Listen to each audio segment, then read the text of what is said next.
Good morning, everybody, or good afternoon, good evening. Glad that you could join me here today, this fine November morning. I don't even know what the date is. November 5th, it looks like. I should know that. It's daylight savings time coming up. So we've got some cool things that we can talk about today. We've got Black Friday coming up. We've got Thanksgiving. We've got holidays.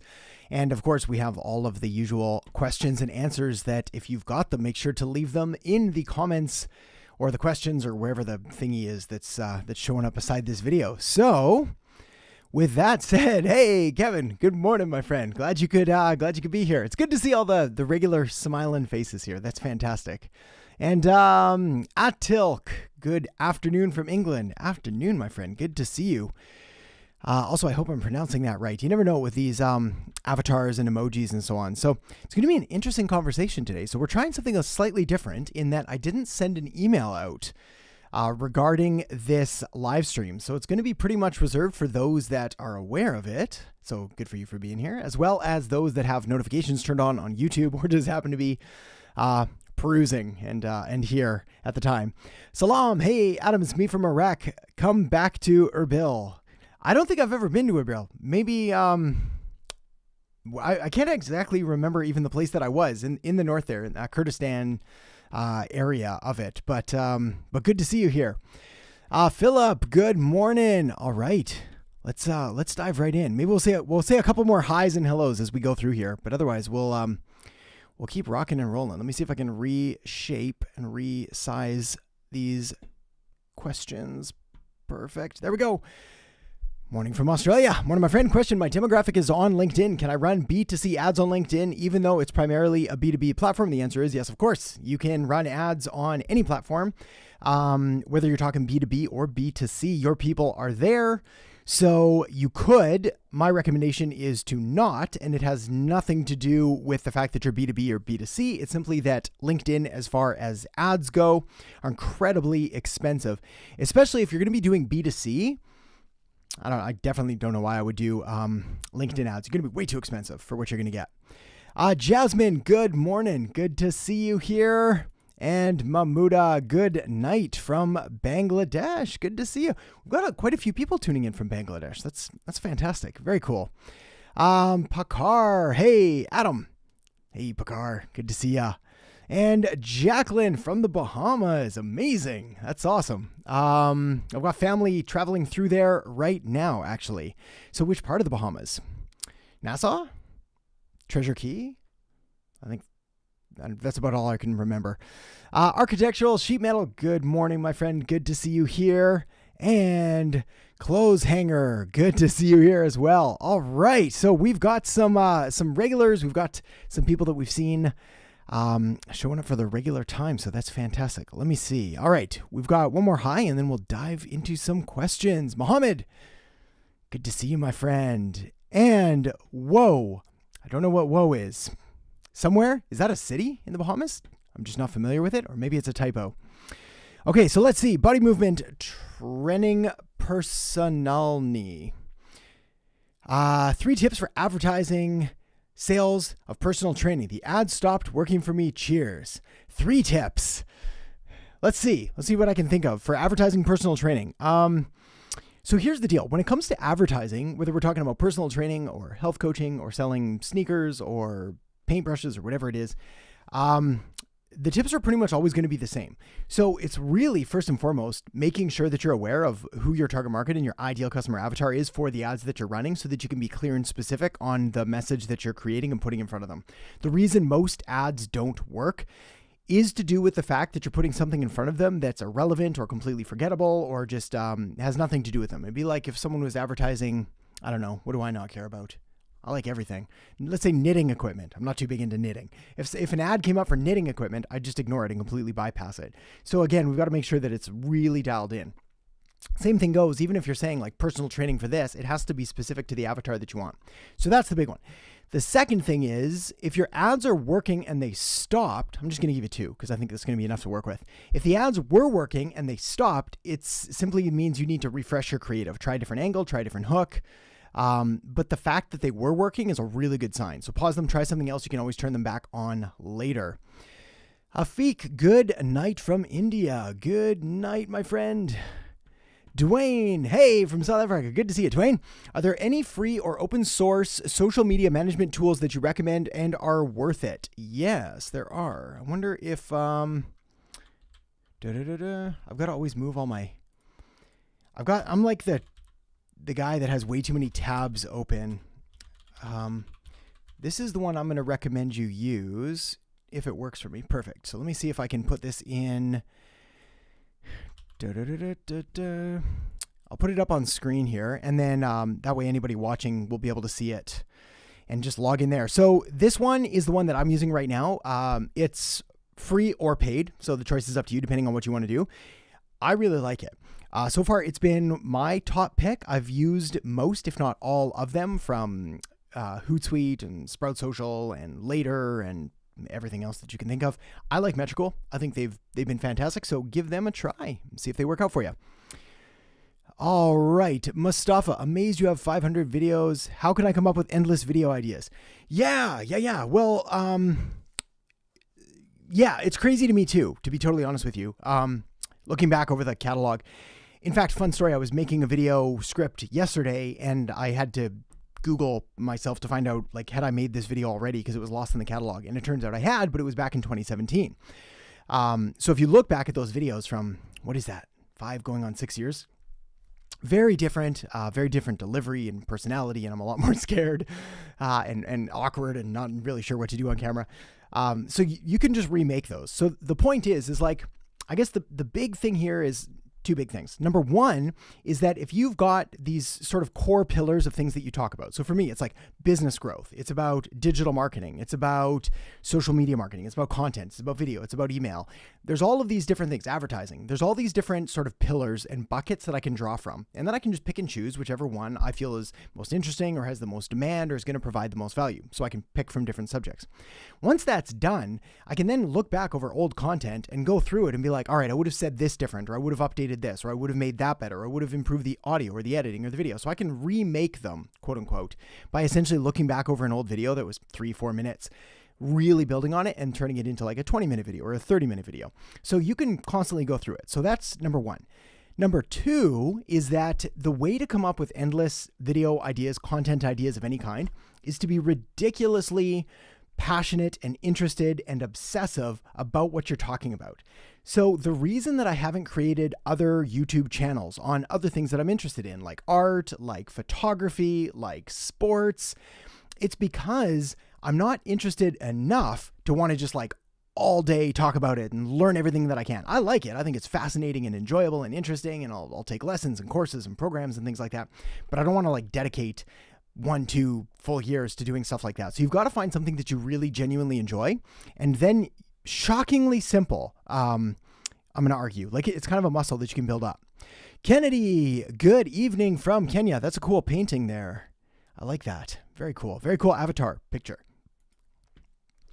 Packer, I got a real estate client. They are selling luxury villa. Which platform is best to generate lead for them? Cool. So this is going to be valuable for anybody listening that's selling anything to anyone, because my answer here is always, well, where is their ideal target market present online? A lot of people get confused thinking that it's the industry that decides the platform. Rather, it's the person that decides the platform. So let's just use the obvious ones of like Facebook, Instagram, YouTube, Twitter, LinkedIn. What am I missing? TikTok. So it's like, of those ones, where are your people spending the most time? Where are they present and active? And then go there. It has less to do with the actual thing that you're selling. That said, there's granted some certain things are going to be better. I'd probably do Google Ads, because then you're going to have search intent for somebody looking for luxury villas. So if someone's actually looking for that kind of real estate, you can go there. Otherwise, possibly YouTube. And the only reason is because it gives you slightly more demographic targeting around net worth and hitting a more affluent clientele. Jabril, hey, from Nigeria. Hey, Jabril, good to see you here. Lisa, hi, from Michigan. Hey, Lisa, good to see you. Michigan, I only know, is it Grand Rapids there too? Detroit, obviously. There's a Grand Rapids everywhere. That was kind of a cop-out answer. Architectural sheet metal, how do we dial in our target audience? Depends on, Are you able to look through previous customers that you have? And then once you've got a list of all of your previous customers, you look at the top 20% of them and you find the overlapping similarities and characteristics and elements that they all have in common: demographic, geographic, psychographic details. Then you simply create an ideal avatar or avatars based on things that match up between them. That's really it. Talk to them. Look at who you've got, look at who's buying things, try to compile some kind of fictional representation, figure out their pains and problems. There's no real shortcut to it. It's just sort of grunt work, but very doable, very doable. I think the problem that most people get into is that they don't want to do the work. They don't want to have the awkward conversations or make educated hypotheses and then test them out, but definitely do it. Abhishek, do I have any tips for local tattoo artists, as it's a high ticket service, so I feel the ads should be different too? Okay, so high ticket is going to be a subjective term. My definition of high ticket is going to be $2 to $3,000, $5,000, $10,000. So if you're selling like $10,000 tattoo packages, then yeah, you should probably have a slightly different funnel and things like that for it. So again, it's going to vary. Again, it's going to vary also depending on geography and what people are buying. As far as ads, if you're local, honestly, your best bet is going to be word of mouth. Like, that's going to be it. There's going to be a lot of businesses that the key to their marketing success is going to be being the best in their industry. So I say this a lot. In fact, I should get this tattooed. Master your craft. Like, that's the answer. So if you're the go-to person for a specific style of tattoo or for a specific kind of person, you're going to attract that clientele just by word of mouth. So that's the sort of the cop-out answer. The more thorough answer is I would document my entire process. I'd document me coming up with ideas. I'd document sketching them out. I'd document the clientele I'm working with. Most people also are not creating enough content around what they do. So if you can be the one to do it, that will help. All right. All right, clothes hanger. Closed Shopify out of frustration. No sales in a year. Tried selling on Facebook and Insta. I'm getting all confused and still no sales. Would I go back to Shopify? This is a good question. Okay, quick water break for me. If you want to hit the like button, we'll boost this out to more people. Help them learn marketing stuff, and I'll be back to answer that. One sec.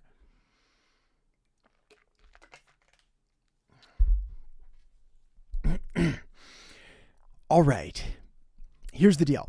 Shopify is not the problem.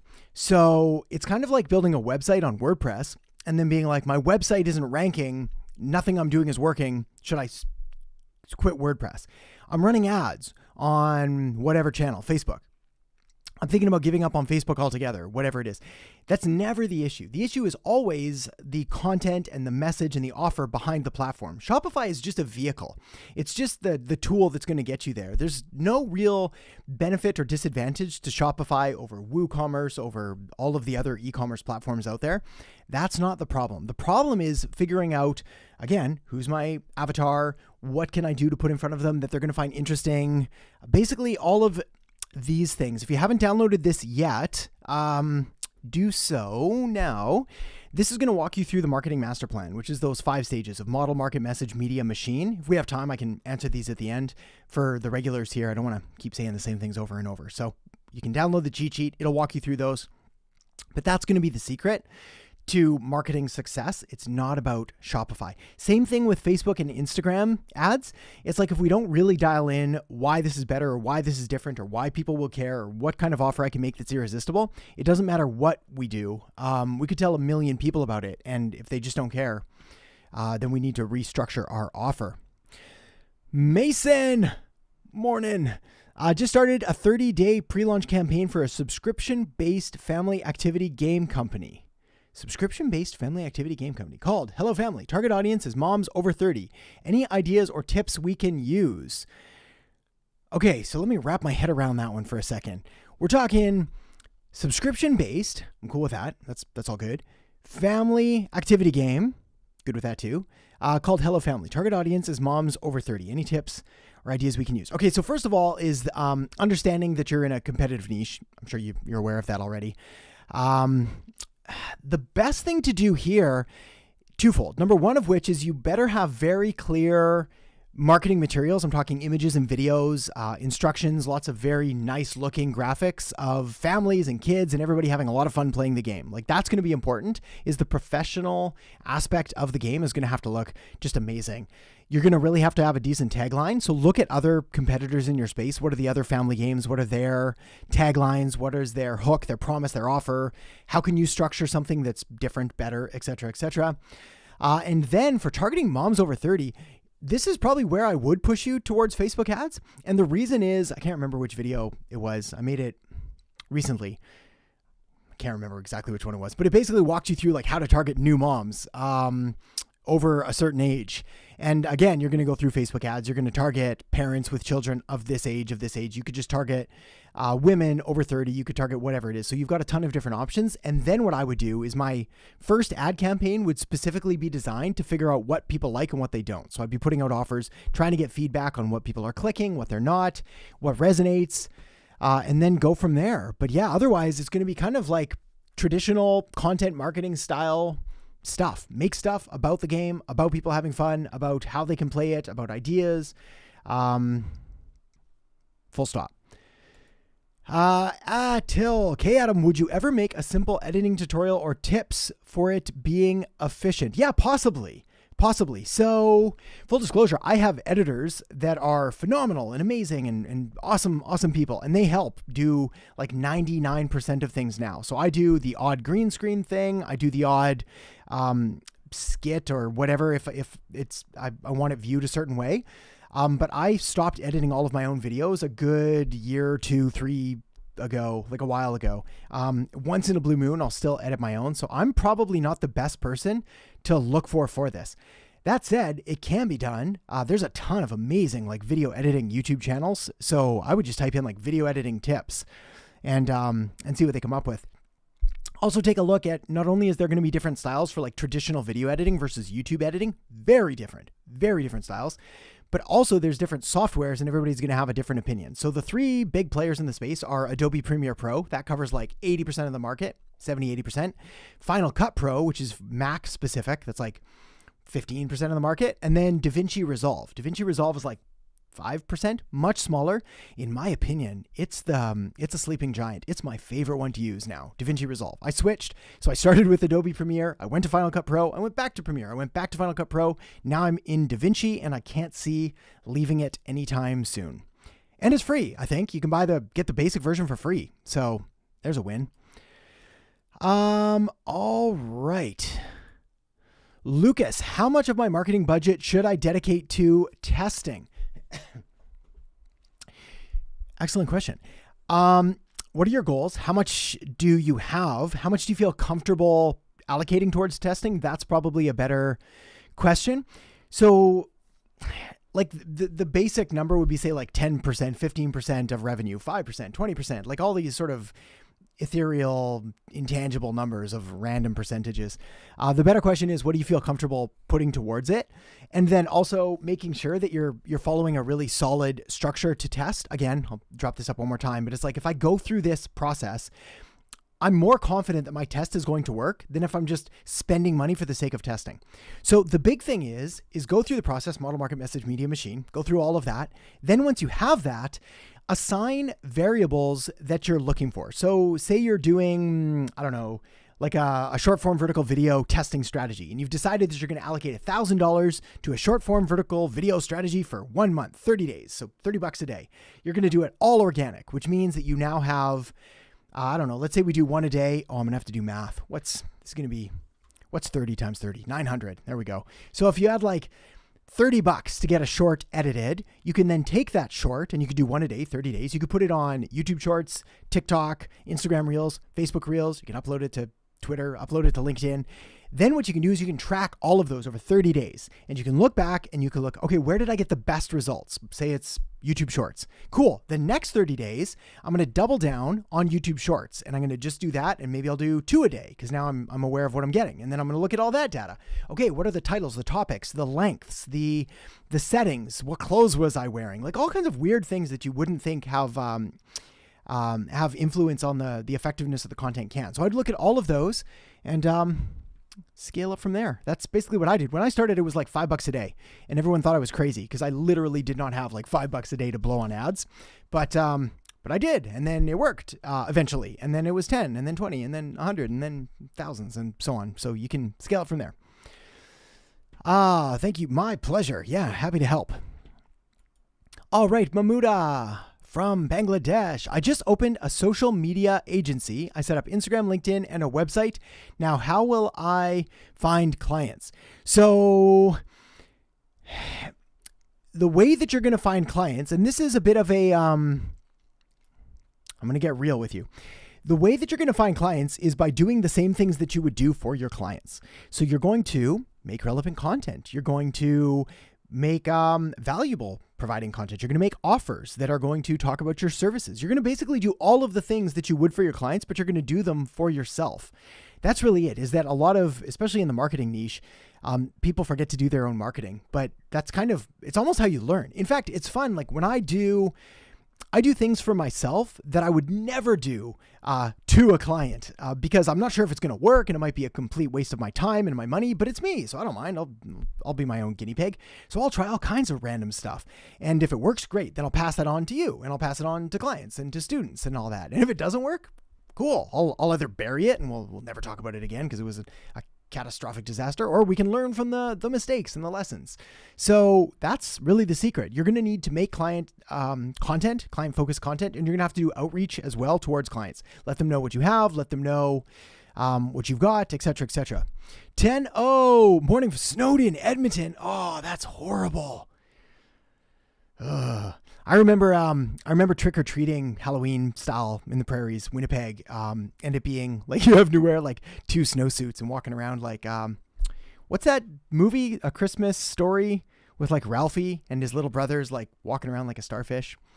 Yeah, brutally cold. Okay, well, good morning anyway. Stay warm, my friend. Stay warm.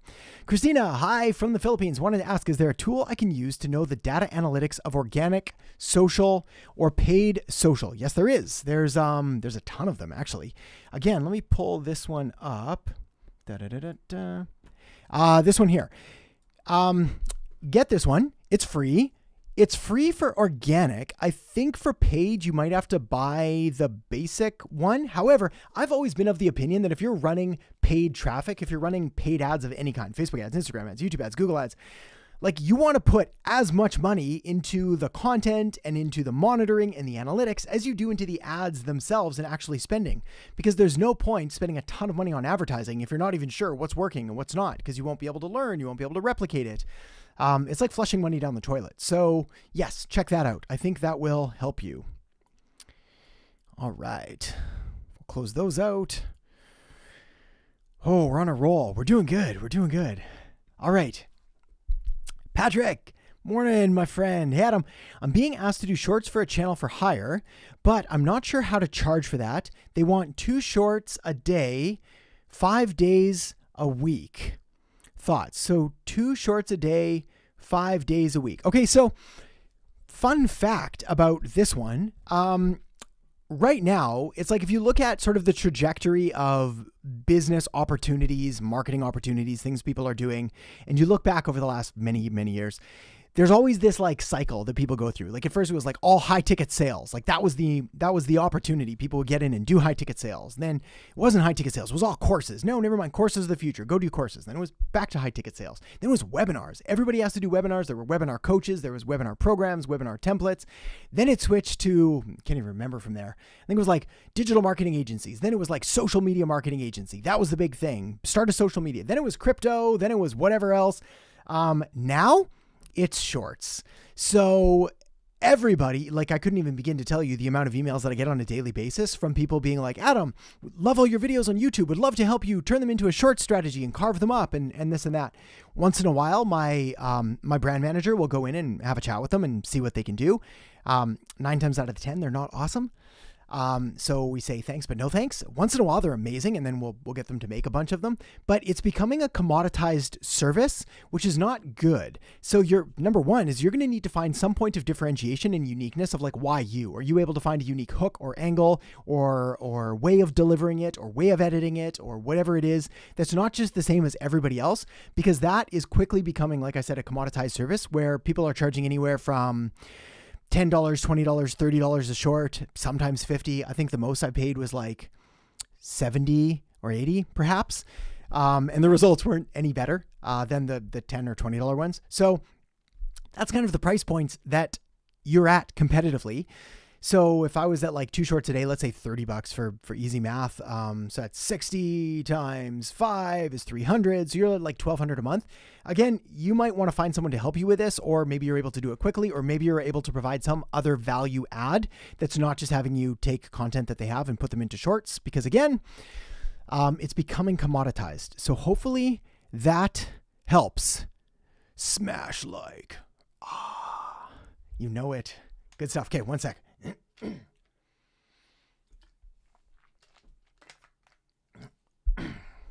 A friendly reminder. I need like, I used to have sound effects.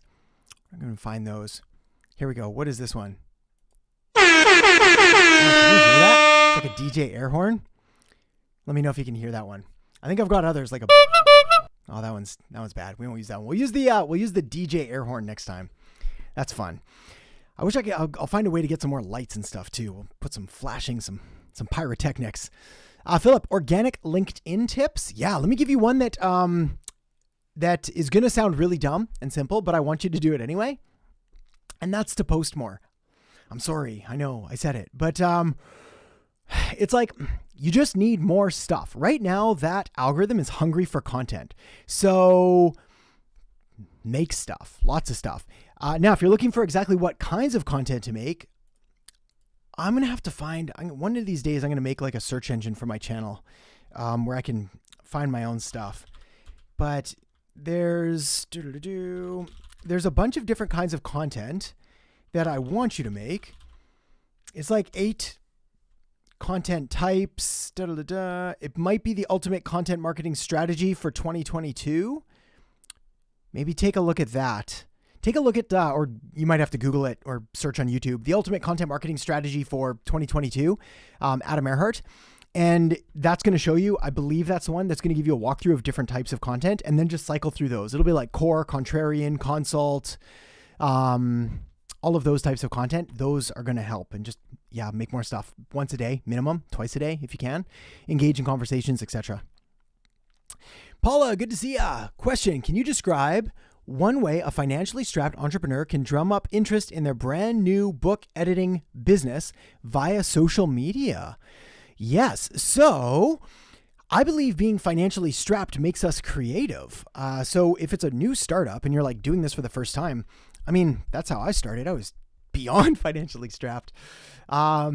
Now, so again, I did something that not a lot of people suggest, which is I just overworked. That was my secret. 16-hour days, 7 days a week for a couple of years. I think that's kind of the secret. I don't think you should do that forever, but it's like in the early days, it's funny to watch the shift of conversations. It was like we went from like super hustle culture and all of that. And then everybody moved to like work-life balance. And then they realized, hey, my business isn't growing. And they're kind of coming back a bit more to hustle. I've always been of the opinion to just kind of like, I don't want to say grind your face off, but like work harder than anybody else. I'm at the point now where I'm working less than I ever have before and the business is growing, but that's because we hit the point that we need to. So in those early days, step one, we almost have to like reframe our mindset around, all right, this is going to suck for like a year or two, but I can do it because I have big dreams, big plans. So now that we're locked in, the next thing is like, again, we have to talk a lot about what you do, why it's better, editing tips, writing tips. Like obviously if your people are book writers, then you should be creating content around like how to write your book, how to do a first draft edit, what I'm looking for when I edit a book, top tips from an editor on how to structure your book, how to get book deals, how to like all of those things. And again, I'd be looking at like, well, where is your market? Is this fiction writers? Is it nonfiction writers? Are they on here? Are they on there? Hopefully that helps, Paula. Drop me your website as well in either the chat or in the comments or wherever it is. You might have to do it before or after this, just in case I miss it. But I'm curious to take a look, and then we can chat more about it next week as well. Dwayne, last question. Facebook ads versus Google ads. What's more effective? Which should I consider as a beginner? Yeah, the infamous question. I made a video on this. Facebook ads versus Google ads. So check that out as well. Let me give you my, it's a bit old, but I don't think much has changed. They're different. So I call them search versus discovery. So if you can imagine two different circles, overlapping Venn diagram circles. Search, this is Google. This is someone that's like, I have a problem. I need a solution. I'm going to Google. I'm typing it in. Give me something. Discovery is I'm there to look at pictures of my friends and cats and talk to my parents and whatever it is. That's discovery. So we need a very different message to put in front of them. Search is probably easier if there's less competition and it's more direct, because you can be just like, I have this thing. Do you want this thing? Here's this thing. Whereas discovery, you've got to find a way to hook their attention and basically interrupt them when they're doing their regular doom scrolling through social media.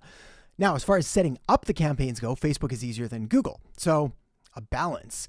Which one's more effective? Totally depends on the industry that you're in. Totally. Is it more search-based? Is it more discovery-based?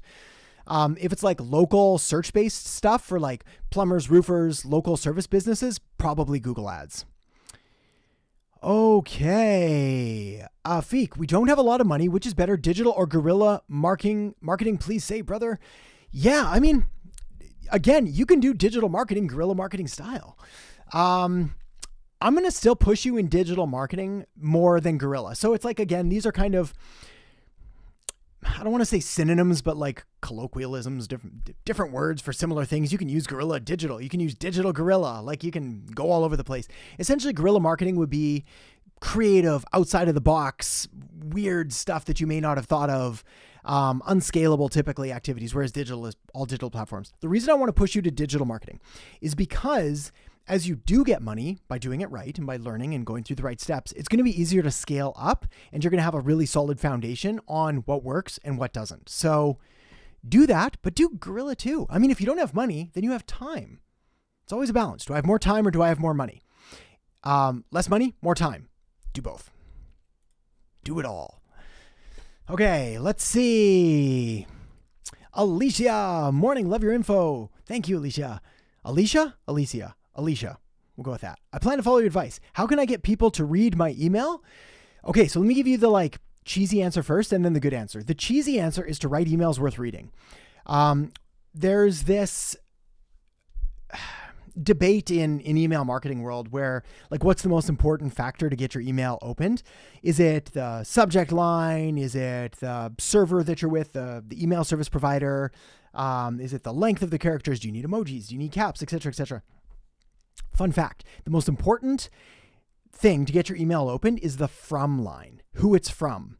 Is it from Alicia Best? Is it from this company, Is it from some other random company sending them promotions?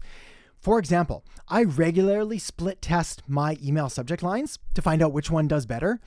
They almost never have an effect. YouTube totally matters because there's you guys that are here and fighting the good fight, making better marketing, and I appreciate you. But there's all the new people that have no idea what good marketing is and aren't familiar with me or anything like that yet. So I've got to entice them in. I don't want to say clickbait, but I've got to give them something.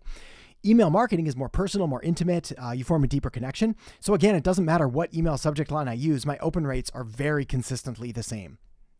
Always. Because again, people know what to expect. They're looking forward to the email, or they unsubscribe, which is fine too. If you don't like it, you're more than welcome to move on, which I think is important as well.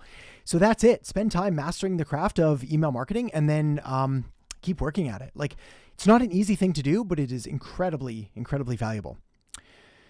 All right. New visitor. Hi. Hey, the lady writes. Good to see you here. Glad you could join us. Justin, hey from India. Hey, my friend. Okay. Geez, I know every digital marketing skill. Good for you. I'm not even sure I do. So you must be a wizard, but that's amazing. Hey, Adam, Ahmed. I'm starting my marketing agency and I'm intending to send personalized looms for roofers and solar companies. Awesome. What is the angles I should cover to attract them to a sales call? Okay, so first of all, personalized looms, fantastic. People not familiar, it's basically a personalized video where you introduce yourself and you're like, hey, da-da-da-da-da, here's this thing, et cetera, and you're able to screen record as well as show your face. Couple things. The first of which is you want to think of like, well, actually, there's a whole bunch of things here. Let's do a rapid fire. Number one, we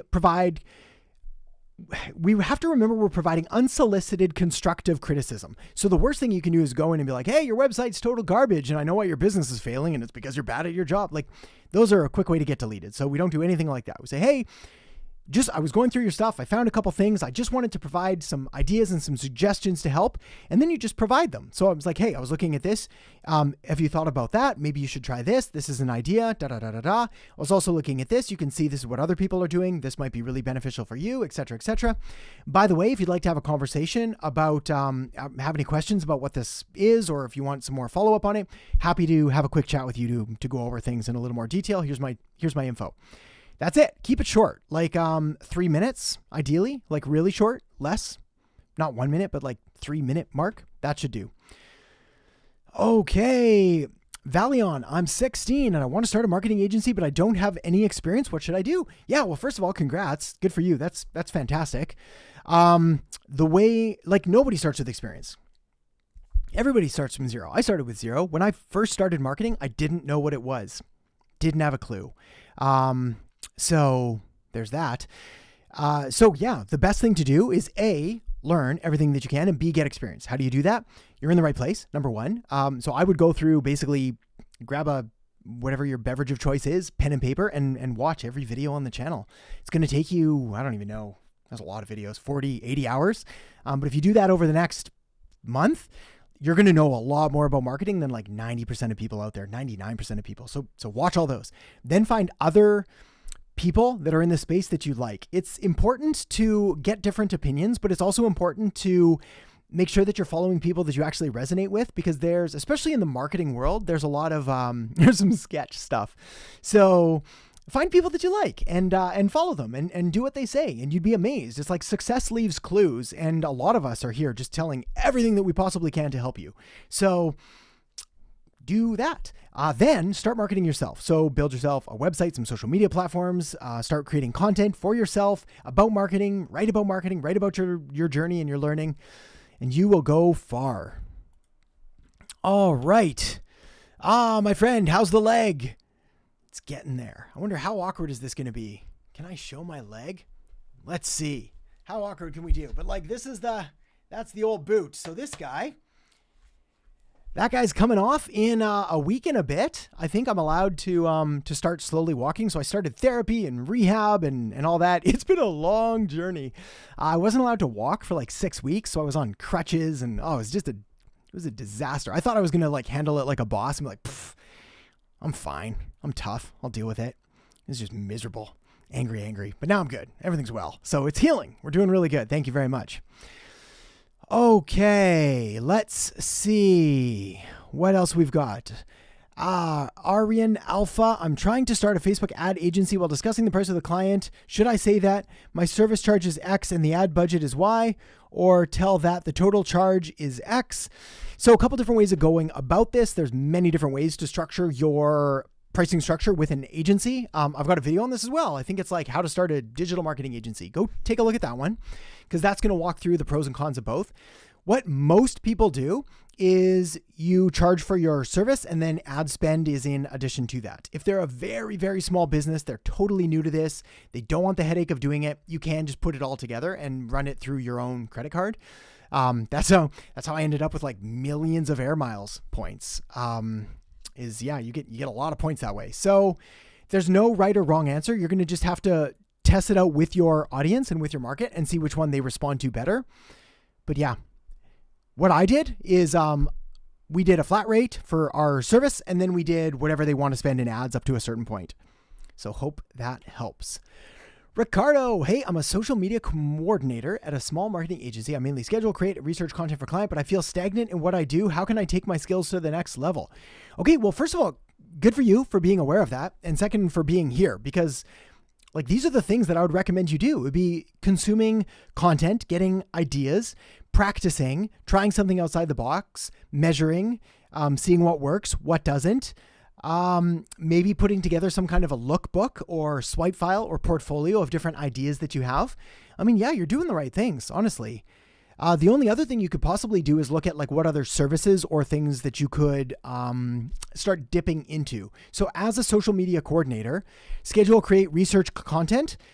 Well, why not starting to learn a little bit about, say, ads for those platforms as well? So it's like if you're mainly posting on, I don't know, Instagram, well, why not learn about the Instagram ads platform? Because what you'll find is that much, if not all, of the best organic content works equally well when we throw some dollars behind it, and then we're able to accelerate things. So my approach with advertising for years has almost always been like, we start with organic, we figure out what angles and hooks and messages and topics and ideas work best with organic, and then we take it and we either use the exact same one or we restructure it as an ad and we put dollars behind it, and it's already proven to work. David, oh yeah, the armpit of the South. That does make me laugh. I like it.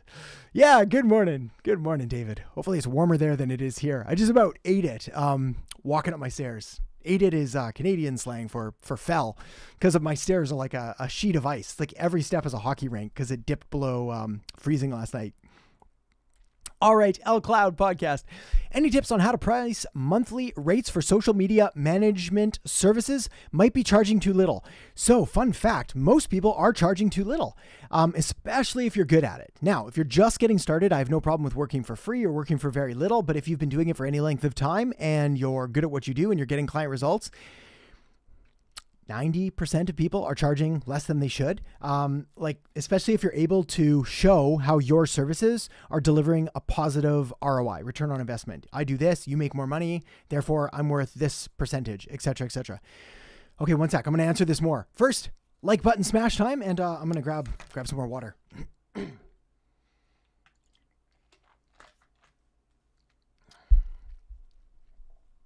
All right. Whew. We're good. So, pricing. I'm going to write myself a note here, actually. Hang on one sec. Because this topic of pricing seems to keep coming up. There's a lot of good questions about pricing. In fact, if you have pricing questions, drop them down. I'm going to try to get to them. I'll make sure I reserve like an extra 5 minutes at the end of this live so we can answer the pricing questions. What do you want to know about it? It's like value pricing, cost pricing, how to price it, look at competitor pricing. Are you concerned about packages? Do you want to just charge more? Like, let me know in as much detail as you possibly can. And I'm going to make a video probably on that as well. I've got an older one called, I forget what it's called. Something, there's like a picture of a green monster, the low price monster or something like that. Take a look at that one. Let me see if I can find it here as well. I'll tell you the title. Because those, yeah, here it is. Okay, so I've got two videos that I want you to take a look at. The first of which is called The Perfect Pricing Strategy for Your Business. That one was released January, so it's more relevant and newer. The Perfect Pricing Strategy for Your Business. The second one, which is more foundational and a lot quicker and very old now, but I think still good, 2016. It's called Marketing Pricing Strategies, The Low Price Monster. I might just remake that bad boy, but take a look at those ones because they're going to answer that question well. Again, you've got a couple different options in regards to looking at competitor pricing and looking at the value that you're delivering and all of everything else that goes into it. So watch those ones and let me know if you have questions because I'm happy to talk about that more. Yannick, what is a good book for email and content marketing or a good course? Oh, yeah. Okay. So books on email marketing are tricky. There's not a ton that I really like. Content marketing, there's some decent ones. I like anything by Joe Paluzzi. So Content Marketing Inc., Content Marketing, just type in Content Marketing, Joe Paluzzi, P-U-L-I-Z-Z-I. As far as a good course, I'm biased here, but take a look at this one. Now, the reason is because there's a bonus workshop in here called The Perfect Email Script that is my life's work of making what I believe is the best email marketing program and course out there in order to get sales and conversions. I found that of all of the skills that I have, I think my email marketing is probably, it's certainly one of the areas that I'm most interested in because it has to do with all of the other factors, psychology and copywriting and using digital marketing tools and that. So take a look at that. If it's right for you, fantastic. If not, books are going to be hard, but take a look at some other YouTube videos because there's some other stuff there that will help. All right. Mario, hey, another 16-year-old. This is fantastic. I'm liking this. Good morning. Good morning, my friend. I have a firm grasp on what I'm doing as a Facebook advertiser salesperson. Perfect. As a client, would you even think about hiring such a young person? Yeah, I'll be honest with you. Age is not a factor to me. Results is. So I'm like, when we hire anyone, I think when anyone hires anyone, provided they're not like totally stuck in their ways, and they misbelieve that age is going to be a factor of skill and that. Like if you're able to show that you got good results, it's like, hey, this is what I did. I took $1,000, I turned it into $20,000. I ran this campaign and we got a $2 cost per lead and a $10 cost per sale of an $80 item, and we got this ROAS and this ROI and blah blah blah. If you're able to show that, I think age is really irrelevant. You don't even need to say it. Fun fact: my old job before I was a marketing person, that's the term.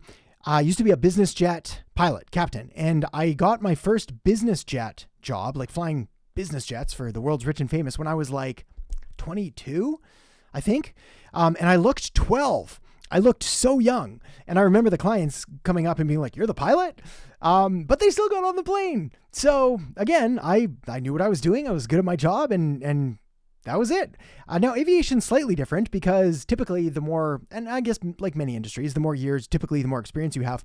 But there's an old expression, which is like a guy works at a job for 20 years and he's like, "Hey, I want a raise. I deserve a raise. I've got 20 years experience."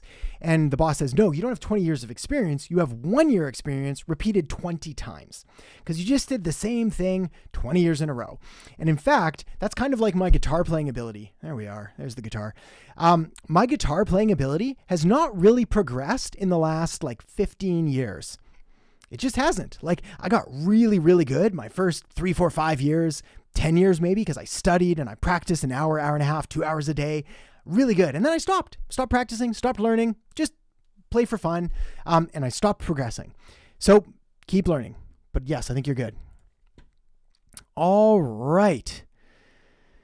Let's see. The lady writes, "I'm building a content marketing for authors and small press agency. I'm still in building. I'm crafting content, explaining these things, how and why, what big steps to draw people in." I'm gonna have to read that a couple times. Hang on. So I'm building content marketing for authors and a small press agency. I'm still in building, creating content, explaining these things, how and why.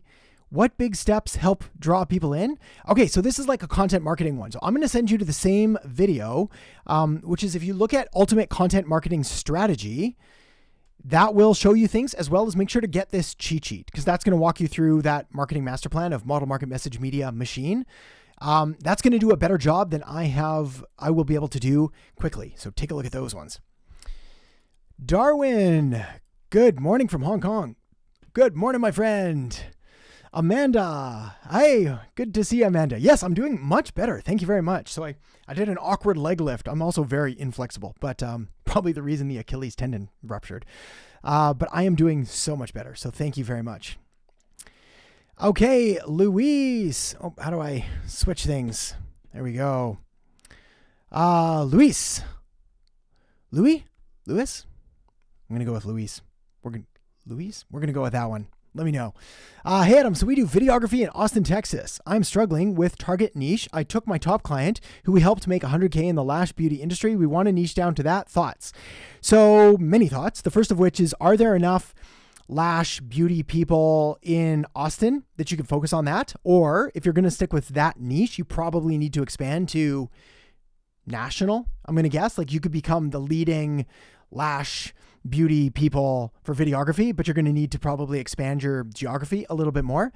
The other thing is you could still do it in like the beauty and health and fashion industries, and you could probably still capitalize on Austin and the surrounding areas. I'm very cautious to recommend building my target niche off one person. So essentially, there's a fancy saying that I can't remember, but it's like your it's not a statistically relevant sample size. That's the words. So if we have one person, like I can't make enough of a decision off that to be like, yes, everyone's going to do this. I need like 5, 10, 15, 20. So my advice right now is like maybe target down a little bit or niche down a little bit, but you're going to probably have to work with a few more and see who else you get results for, and then see what are the underlying themes behind it.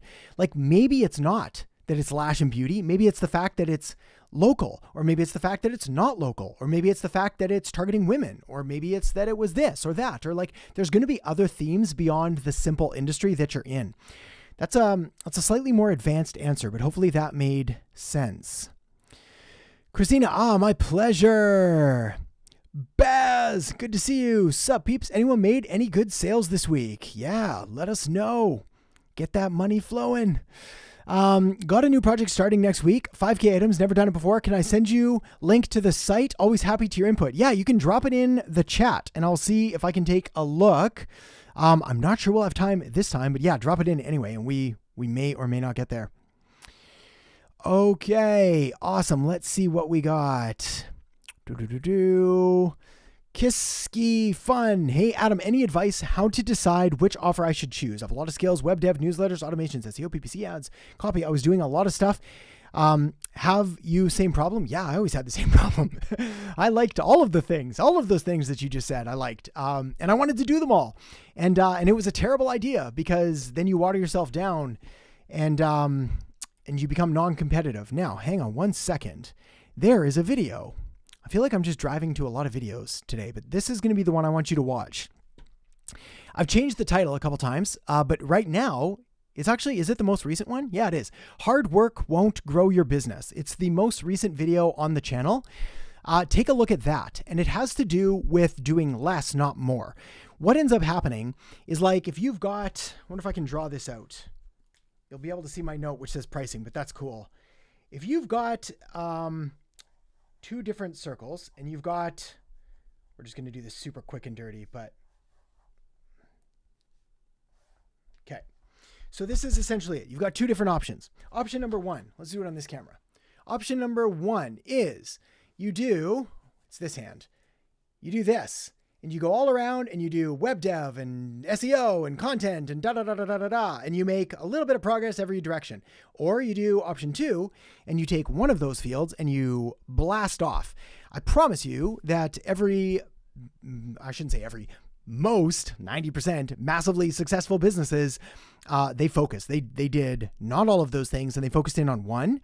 So of all of these, web dev, newsletters, automations, SEO, PPC ads, copy, they can all be really profitable. I can tell you from my personal experience that PPC ads seems to be the easiest to sell because most people want it. So that one's the easiest to sell, followed by probably SEO, followed by, I'm going to leave it there. The rest get kind of muddy. Like automations is tough because not a lot of people know about it or understand how it's important it is. Copy is hard to sell unless you're the top A-list copywriter because again, clients often can't tell good copy from bad copy. They can only tell on the results, but again, you'd be better off just doing PPC.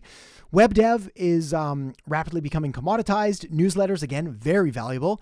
Newsletters for e-com, I find those are profitable if you can find the right kind of people to do it. But again, a lot of people doing those as well. So hopefully that helps. I find that PPC, Facebook ads, there's still a huge demand for those businesses. I get asked all the time if I'll run people's Facebook ads, and I won't because capacity and I don't really want to, but it's but yeah, you should do it. It was good. That's how I built one of my businesses to where it's at, was a lot of Facebook ads for other people. Aleem, do I think Google Business Agency is a good idea? Yeah, Google's not going anywhere anytime soon. So if you have clients that are interested in it and you're familiar with the product suite that they have available to them and you want to learn it, then yes. There's a couple businesses that just ain't going anywhere anytime soon. So I would hitch my wagon to those ponies. That's a saying. Oh, I like this question. We'll answer this one. Should I use Google Ads to drive traffic to my newsletter landing page dedicated to author marketing? Probably not, unless you can do it cheap enough. What you'll probably find is that you're going to be spending way too much cost per lead. You're better off to do like an organic marketing strategy, unless you have a really good offer in place that's going to sell them something right away. I'm less of a fan these days of driving paid traffic to a free opt-in with the intention of nurturing them later, mostly because it takes Like you got to be a marketer. Like you've got to know how to eke out every conversion rate to make that profitable. But if you send them to an offer where they can hire you right away, I'm cool with that. Okay, Jorge, any tips for a dentist? Tons. Yeah, dentist marketing. I used to love dentist marketing. I'm going to give you this one. Hang on, where did I go? I just hid myself behind all my other tabs. Hang on. There we go. I'm back. Do this. Dentist marketing. Okay, here's what you're going to do, my friend. You're going to run Facebook lead ads. You're going to run them into this software. You're going to follow up with SMS, and you're going to provide some kind of irresistible offer, $75 off your first time, free teeth whitening, some whatever offer. We used to have a ton that we would cycle through. You're going to target your local area. You're going to put 10, 20, 30 bucks a day towards it.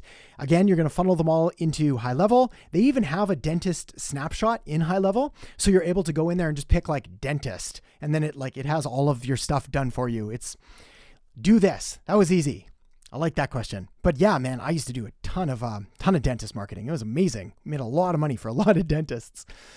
Shaw, how to stay motivated? Big picture stuff. Got to focus on that. Like what are you doing it for? What is your end goal? Why? What do you find interesting about it? Research more, get curious. I don't know. Like it would be really hard for me to stay motivated about things I just don't care about. But I found things that I care about. And then I keep kissing my mic here. Gross. I found things that I really care about, and then it's easy because I'm amped. Like I want to do it. I want to get up and talk marketing, and I want to grow businesses. I find it fascinating. So if you don't find it fascinating, find some aspect or element of it that you do, and then pull on that thread. Okay, I got 5 minutes, and then I got to go make pancakes. Essence for Life Nutrition, new fan. Great to have you along. Can you suggest anyone or company to help me with on-page SEO to generate organic traffic? Yeah, on-page SEO is amazing. Like start there. Most people are like, if you do it right, you're going to be able to get like 70, 80% of the lift without too many additional links, depending on the competitiveness of the industry that you're in. So yes, I do have something. I'm going to send you, I don't want to say on a bit of a goose chase, but I want you to try to find, if you go to SEO, Adam Earhart, I want you to find maybe this is it. I might have actually found it for you. Hang on. I'm trying to find a checklist that I really like. Yeah, here it is. Here it is. Never mind. That was easy. No goose chase. I'm going to drop it way down in the bottom of the comments. Hopefully that shows up. So if you go there, it's an SEO checklist that's phenomenal for on-page stuff. Full disclosure, it's nerdy, but so's on-page SEO. So all good. Chris Kramer, I'm making my kids pancakes as I watch. That's awesome. That's fantastic. It's funny. My family's in the house. Like they get the pancakes started and then they often put on YouTube so the kids can watch dad live. Weird world we live in. Hey, weird world. How we become TV now. Okay, so let's see. Let's do a couple more. And then, like I said, it's munch time. Animal Intuitive. What do you recommend for holiday marketing tiers? Starting early for lowest, moving to Black Friday prices, changing or waiting? Yeah, I mean, different companies do this different ways. It's going to, again, marketing's so nuanced. It's going to depend on your market and what they expect. So normally I'm not a big fan of discounts. Or slashing prices or anything. I feel they devalue the brand and blah, blah, blah. The flip side of that is if that is what your market expects, if that is what everybody does, then you kind of go along with the crowd in that sense. Now's not the time to differentiate yourself as like, we never cut costs. We never discount, unless you're like ultimate premier, like you do what everybody else does because that's what people expect you to do. It's about the customers and giving them kind of their expectations. So as far as like tier discounts, I mean, you can. What I'd prefer to do is have different offers. So it's like this week we have this week we have this week we have that, rather than a progressively discounting software. Because again, then people just wait. They just don't value it as much. Yeah, Velion, awesome, my friend. Yeah, good for you. Giver. Okay, let's see if I can do like one more here. A pricing one. That was looking for some pricing ones. Any tips for charging clients? Building a new SEO agency? Can marketing agency be fun? Always. You have cheat sheet. Good. Okay, let's see if I can find one more pricing one. Another 15-year-old. Good stuff. We got to answer this one just real quick. I'm sick of my parents always talking to me about doing good at school like I'm not trying. Look at next post. I don't know if we don't have time for next post. I want to start an online business, show them I can make money. My goal is to make more than my teacher. Can you give some tips? What would you do? Yeah, I would do two things. I would do, like you're 15, you live at home. So do what you can at school.